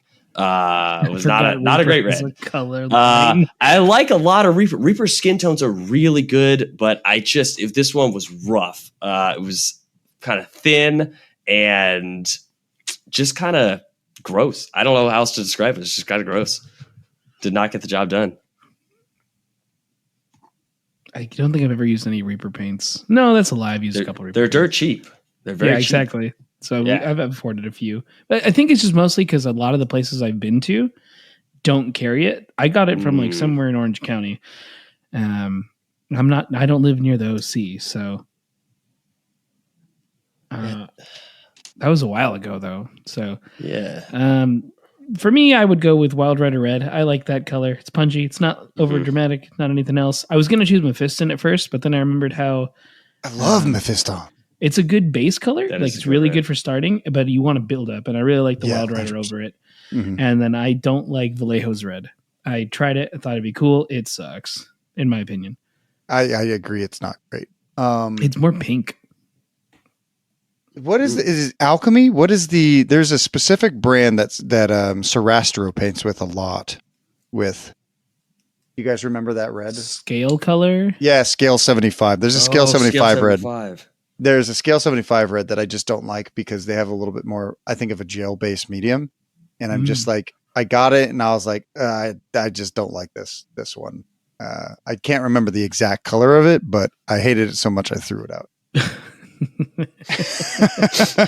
It had to go. It had to go. All right. Green. So let's, what? Green. Green. I'll be honest. I don't have a favorite green or a dislike green. I do. I have two favorite greens. I have a step process. So I really like P3's Necrotite green and Iosian green. Those two look really well go really well with each other. I'm sure there's other brands of paint that go I was really intrigued with. I'm really intrigued with Army Painter's new paint line with their they have very specific steps of colors that kind of go into each other, similar to Duncan Rhodes. But I think they went through a 6-step color process rather than a 3-step. But these are my 2 steps. I go with Iosian and then I do the other one. And then I have a different 2-step that I really like. I love doing the underpainting doing Creed camo, and then doing Elysian green from GW. Classic color scheme. Mm-hmm. Solid. Very solid. How about you, Aidan? Lately, my favorite has been Monument Hobbies dark yellow green. It's very, it's kind of like somewhat of a dark color, but it's very punchy. And it can be highlighted up really well with P3's Worm Green, which is like another very bright yellow green. It's kind of thin though, so I would never use it to like as like a base coat for anything, but it mixes very well with the dark yellow green. Then my least favorite is not because it's a bad paint, but it's purely for a personal reason, and it's P3's Thrall Flesh, which I bought thinking it was like a cool like undead flesh color. I was like, oh, this is sick. Like I'll paint up some like zombies with this. So I painted them up with that as like the base tone and mixing like some flesh tones into that for a highlight. And my wife, who was my girlfriend at the time, was like, dude, these are green. Like, what the hell did you do? What happened to these guys? She was like, you gotta repaint those, dog. You gotta repaint them. I still own the paint and I use it as like it's like a very pale green, I guess. So I still use it as a highlight for that. But every time I look at it, I'm like, you've betrayed me, P3. You could have said this was Thrall Green Flesh. Come on, man. Yeah, I recently painted something with neon chartreuse. What I thought it was that supposed to be? I thought it was yellow, but apparently it's like this weird neon green, and everyone made fun of me for it. Oh no! Yeah, and I was trying to make like a DeWalt. That was this week. Yeah. That was for the narrative. I made this like I made this neon fucking chartreuse green crane, and everyone was like, "Can you see that color?" I was like, "Yeah, it's fucking yellow." And they're like, no. LVO. Oh, yeah. No one could tell because it got so dirtied up, and like I put so much snow on it, but it. After I sprayed it with like the dirty down, I could definitely tell it had a green tones to it, and I was like, "Well, they were right."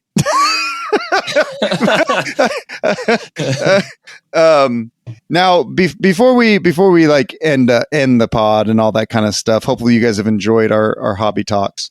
It's nice to talk about, after such a huge competitive event, not as much competitive stuff. Do you guys have a favorite paint and then a favorite like secret tech paint combination, a highlight?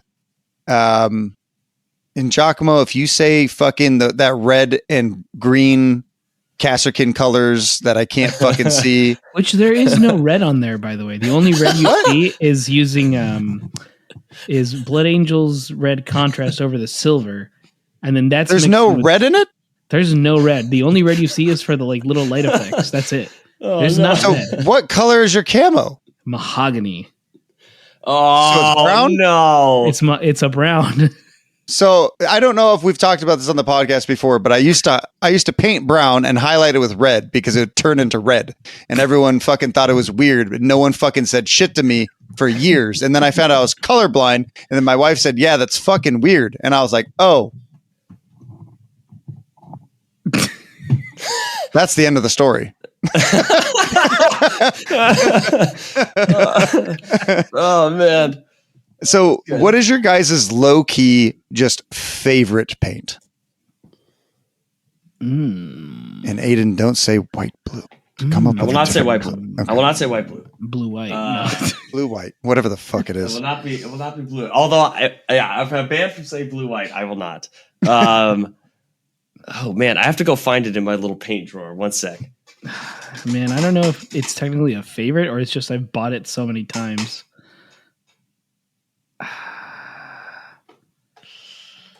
This is a tough one. Do I have a favorite? I'll look through my Instagram and see what colors I've used the most. Okay, while you guys are thinking and finding, I will move on with mine. So firstly, I bought this rust pack from Vallejo, and it came with wonderful paints, like all of these different shades of brown, like a really dark brown, some rust paints and some stuff, but it came with one specific color, that I actually paint all of our Squad Games tokens with. And yes, I paint them with the orange side with a very special paint indeed. I think I actually just switched from it for when I was doing LVO's tokens before my second laser burned down on Sunday. I don't want to talk about it. It will make me sad. It's called Scrophulous Brown, but it's a brown orange rust color. And I used to paint, or if you currently have any sets of tokens from me and they have some sort of orange on them, they are Scrophulous Brown from Vallejo. And I specifically was like, this is Squad Games orange. Now it's Goku orange, but I just love this color so much that I actually painted all of our tokens with it because I just liked the sheen of the orange and just like the color of it. And then it highlights up into a really beautiful burnt orange, and you can do like different things with the same rust palette from Vallejo, darken the same thing, and it becomes this really, you can get such a cool. You can get leather out of it. You can get orange out of it. It's just such a beautiful, cool color.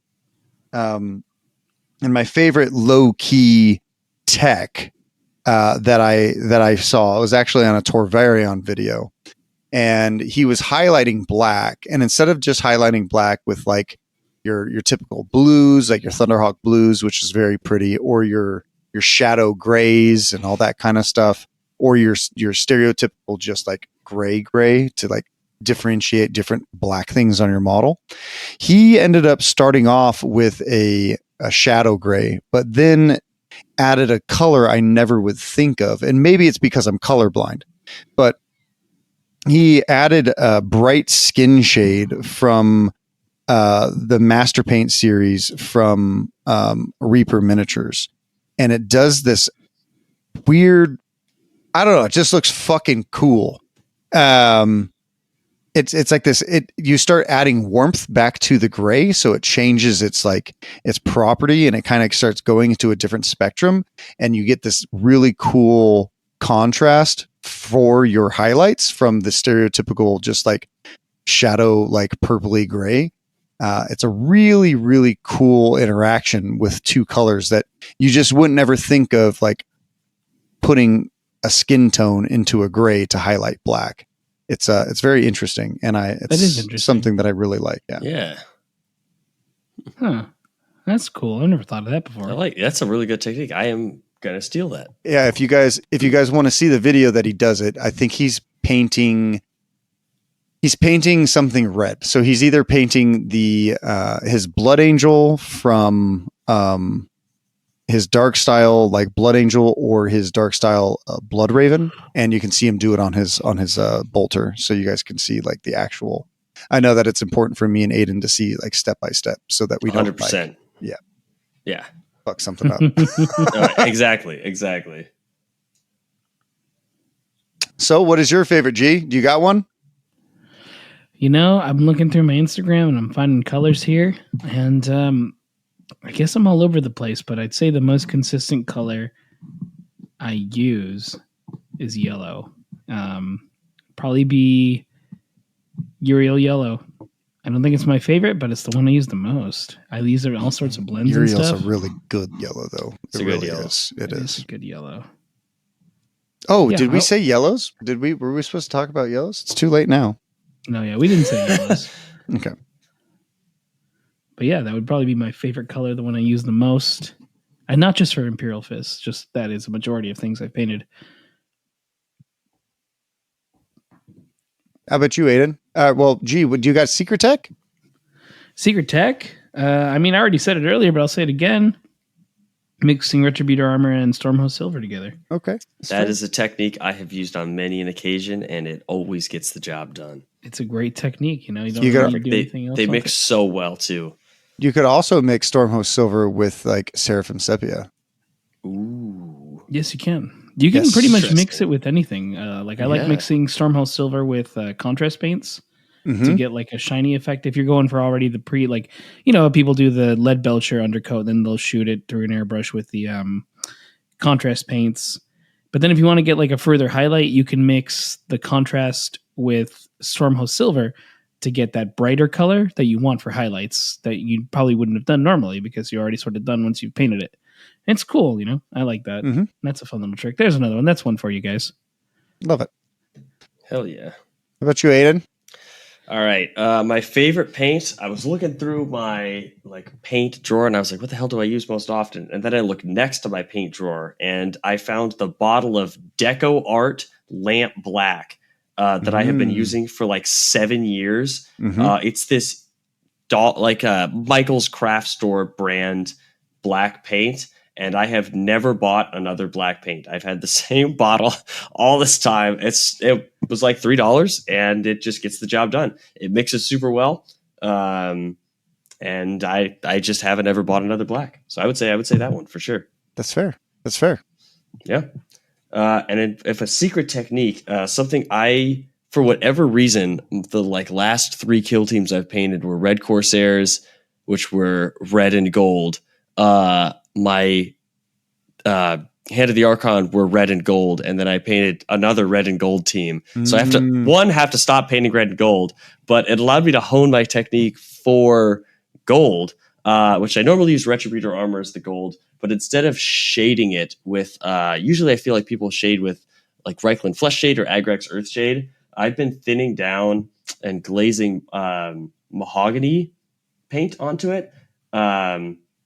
And putting that into the recesses and then onto the shadow areas, and then putting a very thin line of thin down black on the very bottom. And it makes the top areas of the gold pop, and it makes the lower areas very muted and less shiny where the light wouldn't really shine. Yeah, I would say that. All right. You definitely did. Mm-hmm. Well, there you have it. Next week, you guys will hear us talk with Adrian, and we'll do a little bit of talking about our narrative, Sector Aderum. And, we had a voice actor come on for it. We had a whole bunch of stuff and a little bit about the Arena of Champions as well, because that was a fun event that we did. So, but until then, is there anything that you want to shout out, Aidan? I think just like last time I was on here, I'll shout out the boys. I'll shout out Andrew. I'll shout out Elijah. I'll shout out Connor. At some point, we'll have a team name. And if you guys, anyone who's in the Southern California area, or I guess the Las Vegas area next year, wants to absolutely obliterate us and have a good time, we will be there. Obliterate. Hell yeah. G, anything? Yep. You can find me on Instagram at wargaming_studios. Again, that's wargaming_studios, where I paint up a bunch of miniatures. Occasionally, I paint up a bunch of miniatures. You can also find us on our Discord, the Squad Games Discord. Links in the description. You can join the conversation there. Go deeper, dive deeper. You can also join our Patreon if you're looking to support the show in a different way, and if you want to get exclusive content that we release for our Patreon members there. Like Squad Games Redacted? Exactly. Mm-hmm. That's a fun little offshoot of what we do normally. So you can check that out as well. We're on Twitch at Squad Games Entertainment. We just put up the stuff for LVO, just the VODs. We will be going through and editing some to make it a little smaller, more manageable, but you can watch the whole 8-hour stream if you want. And other than that, I want to also shout out just the patrons who support us right now as well, and all the people who come to our events. Thanks for making this season fun, and this new season is going to be just as fun, if not more. How about you, Dakotah? What you got? Yeah, I'd like to shout out, firstly, all of the people all the stores and everyone that sponsored the LVO event. We'll put them up, on our Twitch and other things that we are going to be continuing doing this year. But also, I want to shout out everyone who donated to the GoFundMe when we were super down on our luck. With the laser, and I'll probably talk about it next week because I don't want to talk about it this week. The second laser and what happened with that, and us still trying to figure out what we're going to do from here.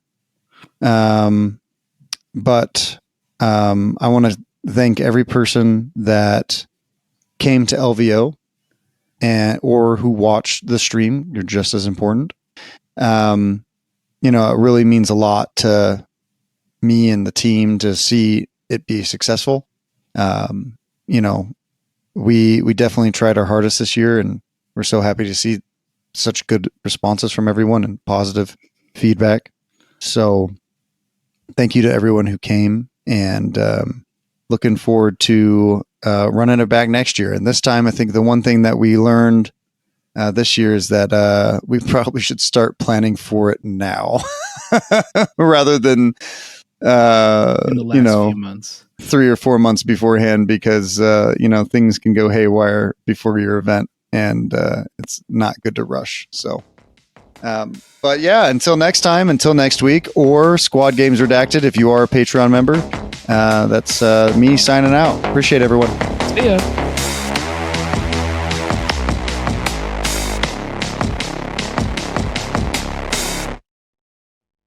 The Squad Games Podcast is a production of Squad Games Entertainment. For more information on Squad Games, please visit our website at lestersworkshop.com/squad-games.